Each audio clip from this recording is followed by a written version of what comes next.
Right. Well, we're on. Look, I've done it. I've done it. You've done it, mate. And we're back. We're back. Yeah, sorry for being. I've been away doing other business stuff, and I'd like to say that was fun, but it was sort of fun. It was okay. So yeah, so now we're back, and yeah, we'll get some videos caught up and stuff. Isn't it fun? Good to be back. Yeah, fantastic, mate. It's good to obviously be back doing them. The videos went down very well, didn't they? And we've had a little bit of a break, obviously, which is fine. Do you know what I mean? You've been away working hard, getting lost in farmers' fields, and Yeah, it's been great. Yeah, yeah, I yeah, love that. I love getting that. lost in Tesco and Oh enjoying, God, enjoying the been some adventures, scenery. but you know, like I was, it wasn't all fun. You know, I was doing a bit of coaching at night and stuff on the phone. You know, which was good, and obviously we had some players at tournaments as well. So I'm just checking my phone here because I'm having to. It's nice when there's been so many results you had to write them all down. Yeah, absolutely, yeah. That's good. Normally I can just remember off the top of my head. That's just because But, your memory's not what it used to be as well. well, at my age, mate, you know what I mean? But It's going to happen, isn't it?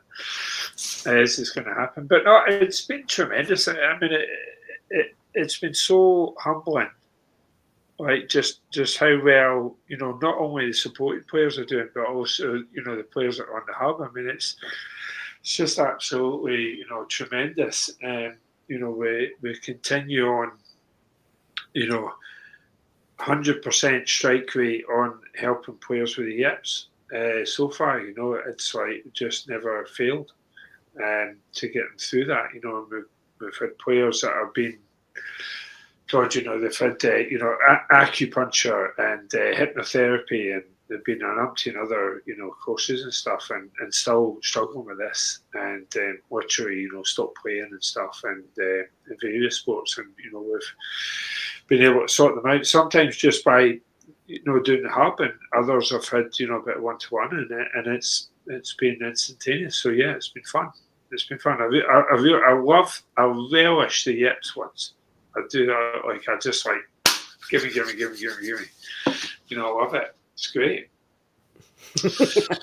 So it has been fantastic, and I think there's, although we haven't done any videos, we've been very busy sort of behind the scenes and work. And I think one thing that sort of, even though the methods that are used on the hub are tried and tested, and we know how good they are, we also know that they're not necessarily for everybody. But also, speaking to a couple of people that's been on the hub and everything else, what has been really quite nice is that the feedback has been unbelievable, and the impact it's having on players at the top end of the game and also on that amateur level as well. Players that have really bought into it, where we can see who's on the hub naturally, but we don't know if people are using it and having any benefit from it. So there's a lot of presumption in there, which isn't very helpful for us in terms of the program and everything else. So I think when you speak to people and they're telling you how they've implemented that into their game and how it's been yeah, working and what they've won yeah, and what they've achieved and just how to great. overcome a particular scenario, it's really quite humbling, because then you look and think, no, that's doing exactly what we set out to do, which is to help players. We know it's a problem area, and we know what we have works, but it's also, which is the conversation that I was having yesterday actually with a member who was on the hub and Oh yeah, um, and won one of the competitions that we had, and it was really quite insightful, because we spent a bit of time talking about how to embed that into practice. yeah, And they know the videos are brilliant, and all the videos work, and we just talked about that importance of how to embed that within practice and how it becomes second nature. There is no point from a mindset or, everything else we talk about in terms of elite performance and nutrition and hydration and recovery and rest and sleep, all of those things, we can teach them, but you have to go out and do them. You have to embed Absolutely. them Yeah. as a habit into your training methods. And we did a really good video, which has been quite popular, one of our earlier videos about how to improve your practice, and a lot of that is talking about the hub, but also identifying the problems and then how to overcome them. So in this one particular instance, this bloke was a fantastic player, and had played an important game the evening before, and got beaten. He just said traditionally he's a slow starter, that he doesn't come out. He tends to end up being 4 or 5 frames down. And my first question was, what's your preparation? Did you get there? Did you get familiar with the environment? Did you go on a table? Did you get warmed up? Did you get yourself in the space? And he just started laughing a bit and just said no. Got there 2 minutes to 7, went straight on. And I said, is that the common thing? Uh, He was like, yeah, fairly common. And so I just said, well, that goes hand in hand, really, doesn't it? If you're starting slow and you're going 4 or 5 frames down, but you're turning up and you're not practicing and you're not preparing correctly, then what do you expect? What do you expect to happen? Because that, it wouldn't happen in any other sport, which is what I was saying. You wouldn't say Lewis Hamilton turn up for Ferrari at the start of a season and just turn up at 2 minutes before the start of the race, jumping in the car and putting his foot on the pedal. You won't see oh, a tennis player turn up at Wimbledon 2 minutes before, just not even practicing, just walking on the yeah. court Yeah. Exactly. and just getting ready to go. Or footballer, it's not just that physical mechanism; it's also the mental side of getting used to the environment, getting ready mentally to take on the task that you're about to do. Um, and when you don't do that, as simple as it is, when you don't do that, it's sort of everything takes you off guard, from the lighting to the noises to just even the heating, and how the venue's laid out, to the speed of the table, to your cue action, to even just seeing patterns on a pool table.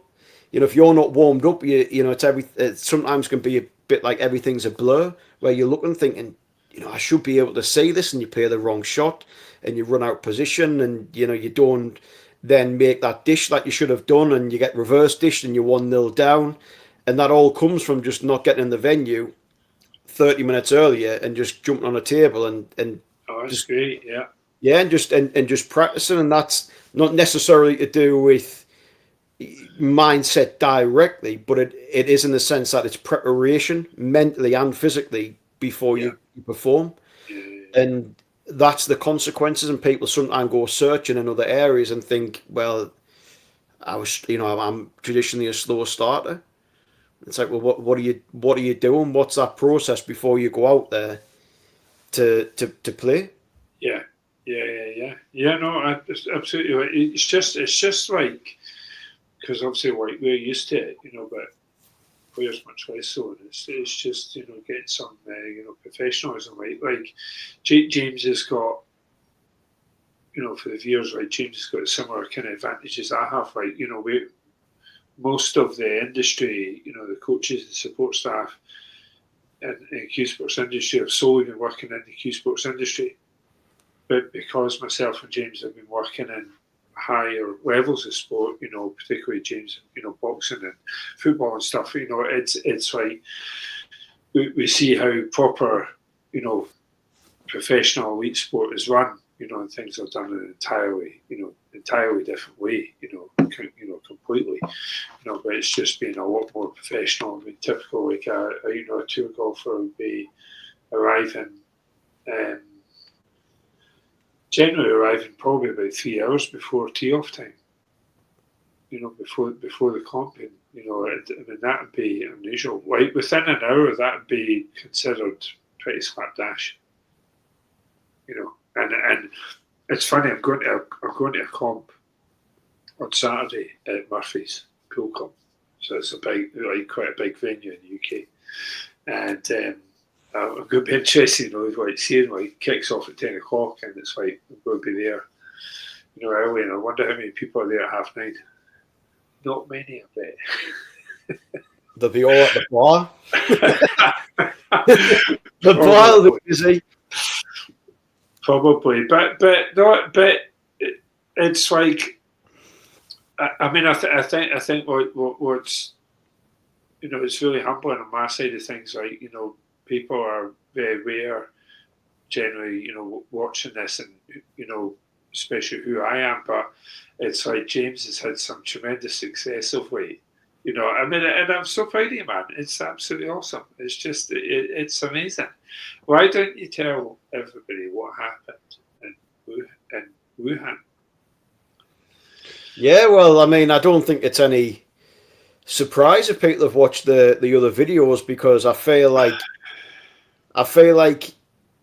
I say things a lot and nobody listens, which tends to be the case in my household. But maybe you know what you're doing now. Yeah, well, yeah, I think there's a little bit of that, but I mean, I've said on, I think, every single video I've been on about Joe O'Connor, haven't I, that he's been playing very well, put a lot of work into his game, been doing a lot of things right, just hasn't had the results to match it. He hasn't had a lot of people sort of maybe watching the games. He hasn't been on the main tables where I watch every game, he plays in, as long as the stream, the video is there to be able to watch it. And I've seen sort of this vast improvement that just hasn't reflected in results. And then it started really in the Welsh. I think that everybody, maybe looked and seen what I'd seen, and he had a fantastic run there, got the quarterfinals, was looking like maybe make the semi-finals, and then Ali Carter had this huge fluke and big run of the ball for the next few frames, and Joe didn't really do a lot wrong, just couldn't get over the line and end up losing that one. But then flew out to Wuhan for the World Open, and got to the final, was beaten by John Higgins, but I think showed everybody really his ability, his temperament, his class on and off the table. He was just fantastic. I mean, and we're not talking about, sometimes you can have players who can go to events and they're playing well, and then maybe the draw opens up for them. You're talking that he beat Judd Trump, very, unbelievable. In the second round, he then beat Sean Murphy, who's arguably been the player of the season, two of the players of the season, really. He missed 2 balls in open play and beating Sean Murphy. It just phenomenal, absolutely phenomenal. And then, gets to the fact, beats Ali Carter, who he played in the Welsh only the week before. Just a phenomenal run of, people who he'd beaten well. And it was his worst performance, sadly, was the final. And not that he played poorly in the final, he didn't. John Higgins was excellent. And tactically, he was excellent. And he just the balls didn't really fall for him how he maybe would have liked, and he didn't score as heavily as he had been. And John just got a little bit too much of an advantage. And he's one of those players where when you're chasing, it's not really, you're in for a long after. It's going to take something catastrophic, either in terms of John forgetting how to play snooker, or you just then not missing a ball for the next 6 or 7 frames. And it was he got beat 10-5, but I mean, he did himself incredibly proud, and it was really pleasant for me to see everybody else now seeing what he's been doing. And that, the commentators are like, his form's changed here and everything, and I'm thinking it hasn't. He's been doing this now for a while, just that result hasn't been there, and people haven't been paying attention. You go back to the Champions League Invitational, where he was superb and knocking in ton after ton. He won every game in one of those groups with all of the top players in, pretty much. So it's credit to him, because he's a prime example, I think, of someone who off the table keeps himself fit, looks after himself, eat well, and then prepares well. And I was saying to you, wasn't I, about there's a brilliant clip of where Louis Heathcote had sort of on the plane going out there had walked past Joe and he was in business class and was just sort of joking, saying like, I wouldn't mind being a penny behind this lad. And he got interviewed, Joe, after one of the games and just said, you're getting a bit of stick for flying business class. And he just said, well, to be fair, like, it makes sense practically for me. It's, I see that as preparation. Essentially it's an expense which I see worthwhile. If I'm flying the other side of the world and I've got to turn around quickly, if I can then be more comfortable and sleep better and prepare better, that's going to have an impact on my game, surely. It's a no-brainer. What And happens? I don't get me wrong. I don't think that's the be all and end all of all the results he had. Things. Yeah. But exactly, it's that sort of that marginal gains aspect of doing all of these things correctly. You exercise, you find a problem in your game, you practice to improve that. You do the trial and error. You eat well, you hydrate, you prepare properly, you look after yourself, you recover. Eventually, the results will start coming. But if you're not doing any of that, the platform isn't there. So And what have you been doing? Because obviously, it's the same with Gary. Gary, you've been with Gary a few years and he won a tournament and now he's won 3 tournaments under your stewardship. And the same, Joe's doing so well, made 2 finals now in WST, right? It's like how are you helping them? I mean, obviously, folk know how I'm helping people, but it's like, how are you helping people? It's like, this is like, really to be honest, I don't think I probably do a great deal other than support. I think that's sort of my one area where is I just support the players and ultimately what they need, and hopefully add that sort of, again, that marginal gains aspect of just another little bit of the puzzle that helps support them. Right. And it's nothing necessarily drastic, but it's just a very tiny bit of the puzzle. And I think with Joe and Gary, I think, especially with Joe, I mean, obviously the story with Joe, the big thing was he was one of the first players that I actually approached.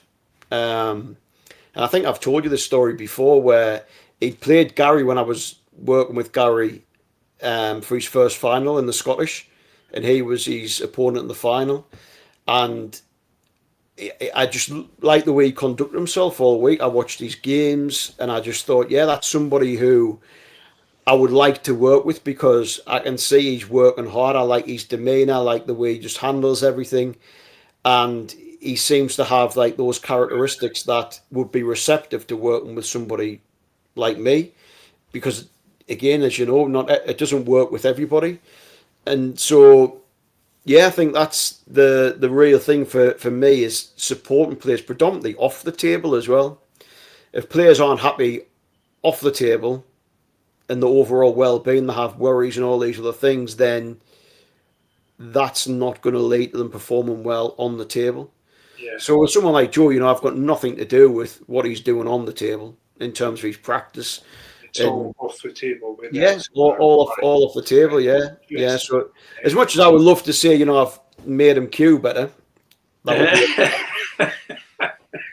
be well, you'd have more chance of helping him with that than I would. Yeah. But no, it's phenomenal. I mean, James is James very modest, and he's really, really helping these players, and it's just tremendous. So it's just like, this is why myself and James made such a good team. We've got opposing skill sets, and it's like he's great with all the techie stuff and everything you see in Crucible Hub, all the graphics, all the social media. It's all James. He does all that, and he's amazing at all that. But he's got this wicked streak inside him because, he knows I'm as bad as my cue action is. He knows my technical abilities with this stuff is even worse, and so he makes me run the show with this. So this has happened because I've been doing the techie stuff in the background. Basically, he just can't. He likes seeing how frustrated and annoyed I get at this. So it's like I'm just lazy. there's another side to him. It's just these. I'm just the diva of the Q Sports world. I like to just rock up and just Yeah, yeah, right on time. 2 minutes to exactly. 7, like the pool players, just like to rock up, no Right. practice. Bosh, I'm in And straight that, away. the techie stuff with this, for some reason, when it's your department, I have no idea why. But no, it's good. It's good. But it's tremendous. I mean, and it's like what a few months we've had. Like between us, obviously, it's like we laugh. We get together. And we'll be texting each other on a day, and it's like, you've got. Is it not like? I think like the same weekend, you've got this happening with Joe and and Q Sport, or players I work one to one with. Same weekend, we're fighting for European and world titles. It's just it's remarkable. Yeah, it really is. phenomenal. I mean, I think it was the. I mean, if you look, it might have been the same weekend. I'm rubbish with dates, but it might have been the same weekend. Joe got the. Well, I think Joe was the quarterfinal. Was at maybe the Friday, I think, a couple of weeks ago, and I think that weekend was that the IPA weekend when Emma Cunningham won Yeah. the IPA World and doubles. So she won the Yeah. ladies world Yeah. and the Exactly. doubles world, mixed doubles, sorry, Yeah. with Dunster. And then we've had Mary Talbot, who has just recently won the English. Was it the English British? Sorry, the British Open and yeah, Ultimate. Yeah. yeah, and she put a lovely post That out, was last weekend. Yeah.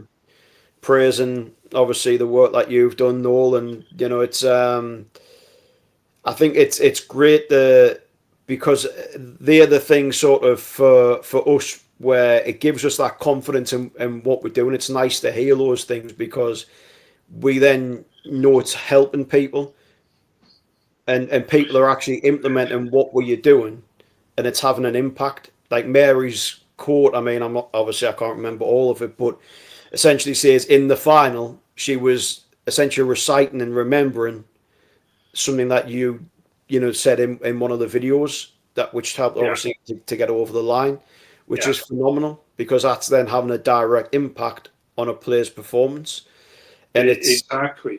She sent me an audio note about it where she I think she'd said, and she don't mind sharing, where she was going to go like 3-1 up, and just on the verge of going 3-1 up, got out of position, went to 2-2, and then just immediately, like, our process was brilliant. Our process was one of, I feel really frustrated at that, but right, let's go to what the video would be telling me now. Well, the video would be telling me now that's done. It's in the past. It's gone. It's all about right here, right now. So we're on to the next frame. Nothing I could do, but that's in the past. So she just immediately moved on from it and rattled on, so we won the final, which is just great. So it is, and our process was so good, like on our drive up, listening to the hub the whole way up, so she did. God, imagine 5 hours of me in your ears, it's like on your drive up to Blackpool. God. I'm surprised you got anywhere near the final. Did they just crash cars? I would have turned round at the end of the street. We know you would. No way am I going. I think she was just listening to your one you did. No, well, that explains why she wouldn't. That makes sense. that makes sense now. So, doing that, and then again in between each match, back on the hub and like listening to videos, particular bits that help her, and that magic bullet is it's different for everybody, it's on it, but our process is really, really good. She understood totally where the performance gains were to be had, and whilst our opponents are maybe getting that last bit of practice in and not understanding where the performance gains are, it's always in here. That she was working on that. So I mean, it's just great. It's so well observed, and obviously, like we've taken maybe 12 under her right now. She's now like a supported player. bias, and we're working one to one with them now.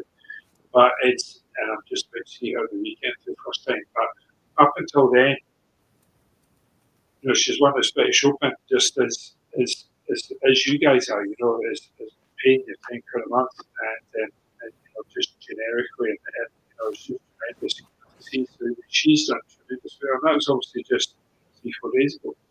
She's won that. And then obviously, Emma winning, like you say, 2 world titles in IPA. There's only 3 titles that weekend. She won 2 of them, 4 titles. She's won 2 of them. I mean, it's just absolutely tremendous, unbelievable. And to go to an event and enter two parts of the tournament and not lose a single match. I mean, just unbelievable. Really, just remarkable. Yeah.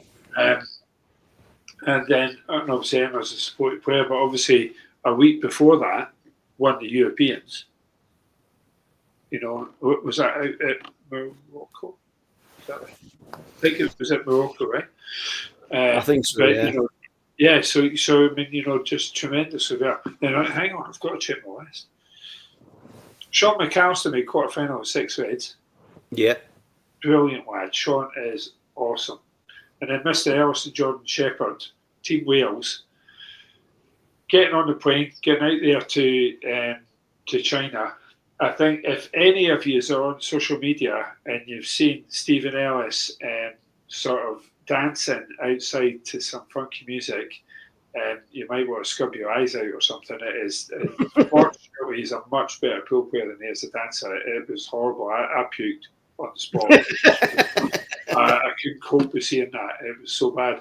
But we do love bits. But, both of them got through into stage 2 in the last 32, which is tremendous. And Hayball, I can't begin to tell you how competitive that is.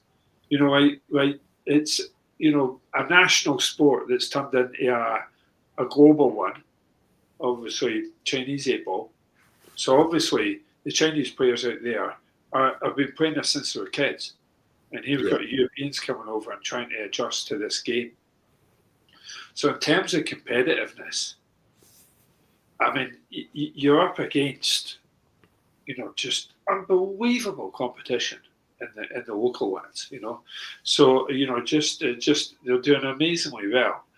And then, obviously, like just in the round before, so it's around almost every month in Hayball, Craig Brown, who we've been working with for about a year, he only goes out there and wins the whole thing.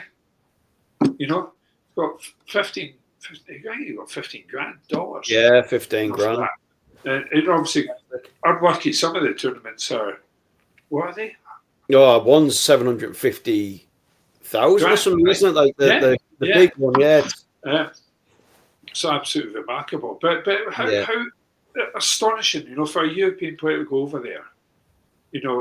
Just absolutely amazing. And, and we talked at length, about that, and that's, a player who's, been below optimal for some time now. He's been, underperforming, and, obviously, we've made a, profound impact, with him.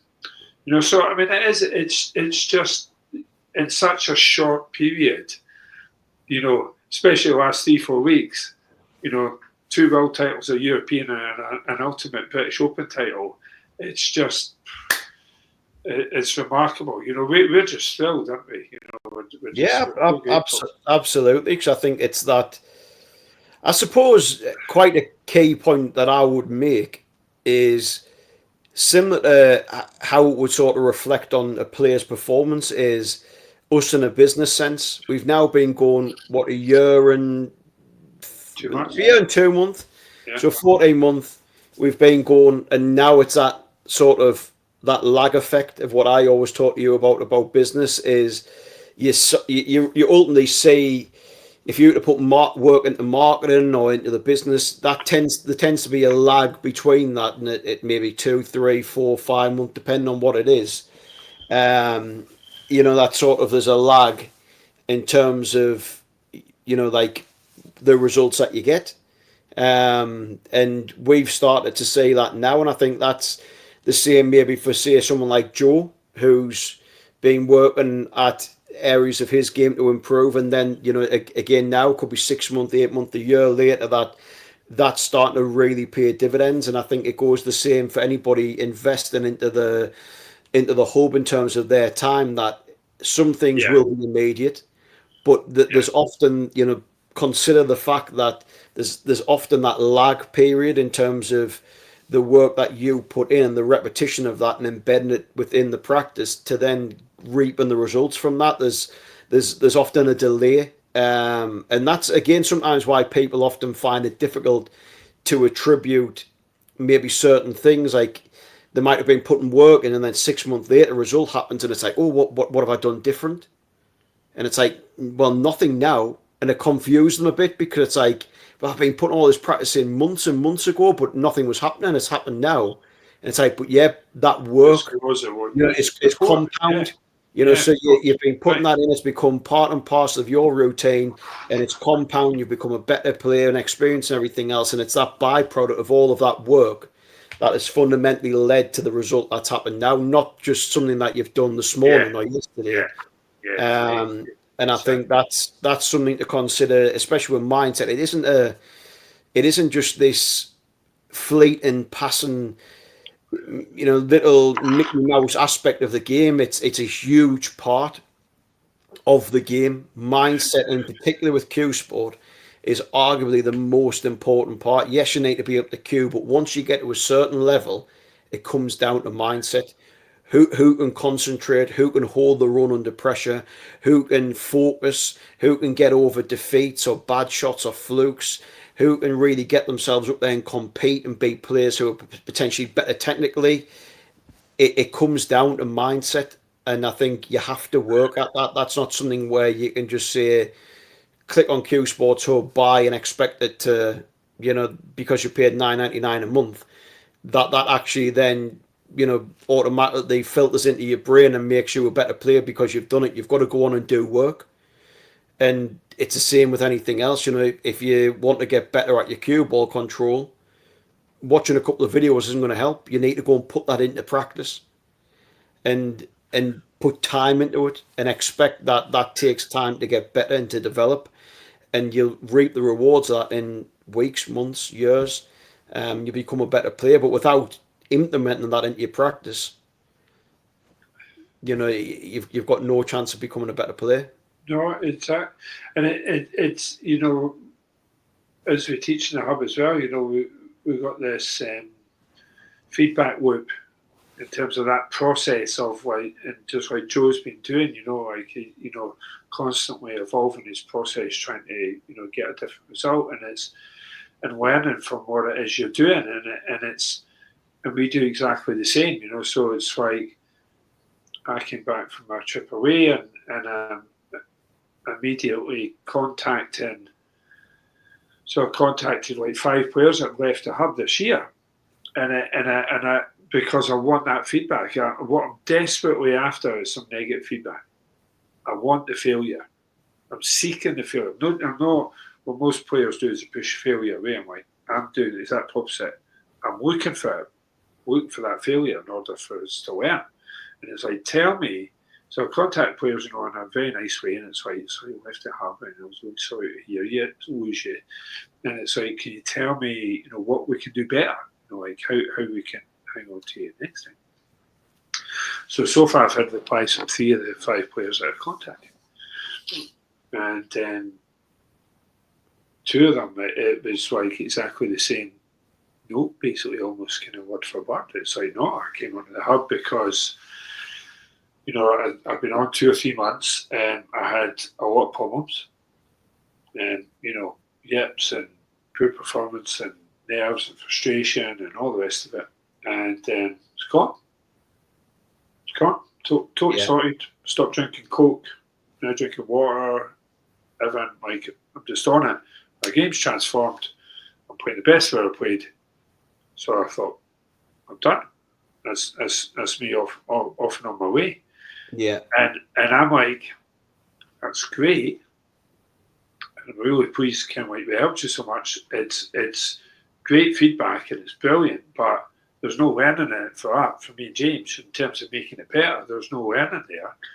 But in terms of for the players, as we're kind of, very gently in a nice way pointing out, and in elite professional sport where me and James are much more used to being, sports above cue sports, the norm would be players are searching for advantages.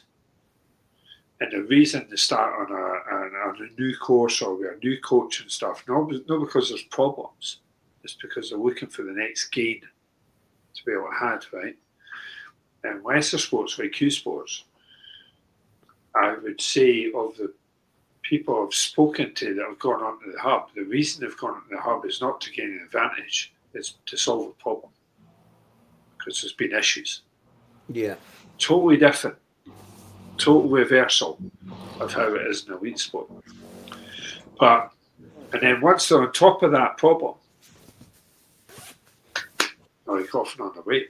Yeah. But as you know, we're trying to improve with them, especially, there's updates going on the site, and then obviously like they lose access to the private Facebook page, and I'm posting pretty much every week on there, sometimes multiple times a week, because it's very easy and quick to do a little 10-minute video on there. And there's lose access to that. So like they've gone back to the best they've ever been. So they were up here, they've dropped to here, they've gone on the hub, they're back up again. But what if you continue on it and continue in and continue the self-development? What if you could go from there to there? What if you get from there to there? And what if you had a one-to-one with James and he's going to tell you what he does with Joe and he's going to make another step again? It's like having that, and that'd be the norm, for a tour golfer or even a competitive tennis player or anything else. That'd be the norm. But as I say, like it's quite it's a lot different. When we're down in this cue sports world, and we just kind of like implore people to, use the hub more. And the other gentleman came back and said that he was struggling for the time.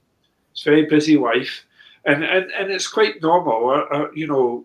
It's not all professionals who look after, not at all. Like I'd say most of the people on the hub are amateurs, and it's like struggling for time because you've got family life, work life, and then I'm playing competitions as well, and then getting the time to sit and watch videos. And I'm like, oh, didn't watch videos, just use them as audio. Because to be honest, at the end of the day, it's just me and you sit there and do exactly the same with YouTube channel. Just use it as audio.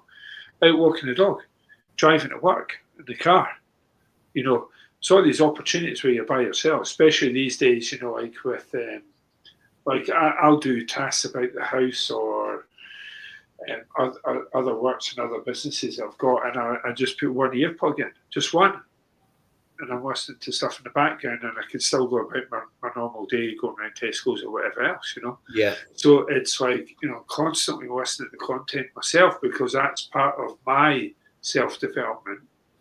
Is I have coaches that I employ, we both have, it's like, that's how we get better too, because it's too difficult to do by yourself.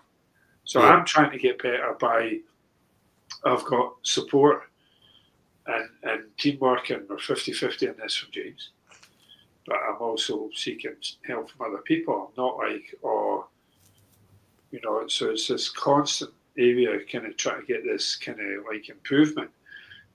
So like in some ways the feedback is great and the success is all great, and like James is kind of changing his view of it a bit as he spends more time with me, but it's now like I'm searching for the failure. It's like, tell us, I'm not seeing, I think one time somebody messaged me, well, do you remember this? About 6 months ago, somebody messaged us and said, it's not working for me. And I was like, yes, this is great. But it's like get in touch with this guy. It's like Q Sport Hub's not working for him. This is brilliant. Like now I need to I'm like, let's dive on a call because I need to understand why it's not working for you. And it turned out, it was just a login thing. He hadn't been on the videos. And that's what he meant when he said it wasn't working for him. I was just like, oh, God damn it. Right, okay, let's sort out your login. Right, okay, sorted, bang. You're off and running.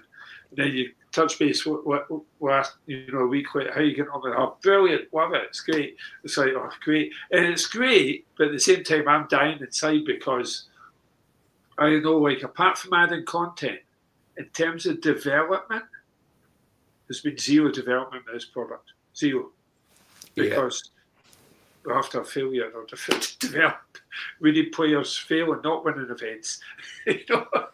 So that's the kind of downside to it. But I don't know. We'll at some point get some failure, which would be great. Absolutely. But anyway, I'm going to have to leave you to it, mate, because I've got to shoot off. You've got stuff to do, I know. But thanks everybody again for signing in and joining in this chat. Absolutely, And long may these results continue. More content coming soon as well. But we've got some special guests, haven't we? Absolutely. Coming on, which is going to be great. So it's good. Fantastic. Right, thanks again, guys. I'll see you in a See bit. you later. Take care. Cheers, mate. Bye.